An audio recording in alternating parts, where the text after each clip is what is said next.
Hey everyone, welcome back and let's write some more Leetcode today. So we got ourselves a bit of an easy problem today. We're going to solve find minimum operations to make all elements divisible by 3. Very quickly, before I jump into the problem, I've lately been noticing that honestly these daily problems just aren't the best way to prepare. I mean, if you're a beginner, like there's two cases. Either you're a beginner or two, you're already pretty good at Leetcode and you're just trying to like practice more.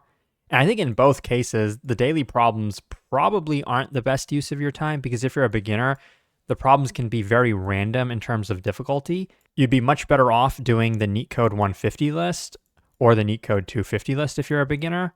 And if you're already good at Leetcode, well, again, some of these problems probably aren't the best use of your time. And in that case, I would recommend going through the Leetcode all list. And in my opinion, there's really no reason not to do that because if you're just here because you like my videos, well, pretty much every single problem in this list is going to have a video by me. You can see that in this tab. And best part is you can actually pick topics that you're not the best in, and you can pick difficulties that you're not the best in. So if you're already good, there's no reason to solve easy problems. There really isn't. Okay, that's enough of my rant. So let me go ahead and make quick work of this problem. So they tell us that we're given an input array of numbers. And I don't know if they explicitly mention it because I'm too lazy to reread the problem description, but I'm pretty sure everything in here is going to be positive based on the constraints of the problem.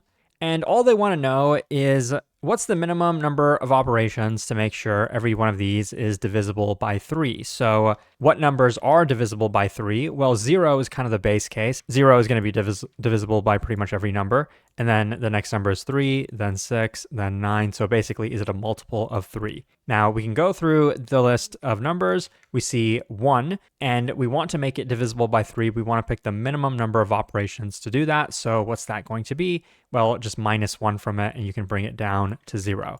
What about 2? Well, just add 1, and you can make it 3. 3 is already divisible by 3. How would we know that? Well, you could take the original number n, mod it by 3. 3 is hard-coded, by the way. It's not like it's going to be a parameter. It's a hard-coded value. And so if this is equal to 0, that means n was divisible by 3, so we don't need to do any operations.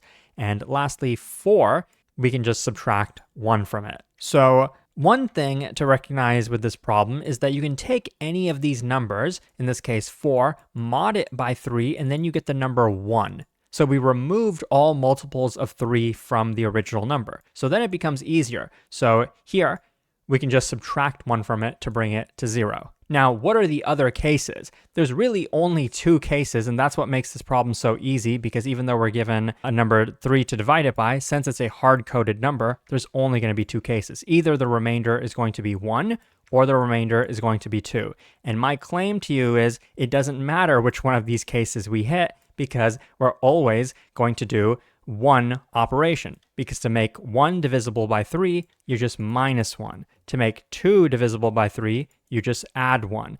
Now, the other case is if the number ended up being 0, well, then you don't do anything. So either we check, is the number 0 once we mod it by 3? If it is, you don't do anything. If it's 1 or it's 2, then you just add 1 to the result. So that's what I'm going to do in the code. But I'm also going to show you what if the problem was different? What if instead of being given 3, we were actually given some general value like k, so a variable value? The solution wouldn't be much harder, so I'll show you both ways. We're going to set initially our result to be 0. That's going to track the number of operations. That's what we're going to return. We're going to go through every number in Python. We can do it pretty easily.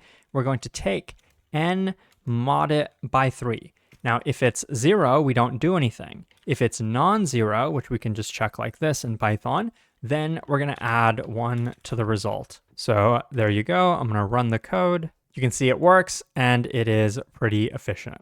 Now, what if the number wasn't 3? What if it was some variable value? So I'll just set k equal to 3. The solution isn't going to be too much more difficult. We're still going to take n, mod it by k. So let's say we put that into a variable, and let's call it the remainder. Well, if k was 4, for example, the remainders we could get would be 0, or 1, or 2, or 3. So some of these, like 0, we wouldn't do anything. For 1, we would subtract 1. From 2, we could either subtract 2 or add 2 to make it equal to 4, which k would be, or for 3, we would add 1. So for either number, we could either subtract from it to bring it down to 0, or we could add to it to bring it back up to k. So we just want to take the minimum of those because that's going to tell the number of operations. So here to the result, what we can add is the minimum of either the remainder, because that's going to tell us how much we have to subtract to make it 0. So if it's already 0, then that's good.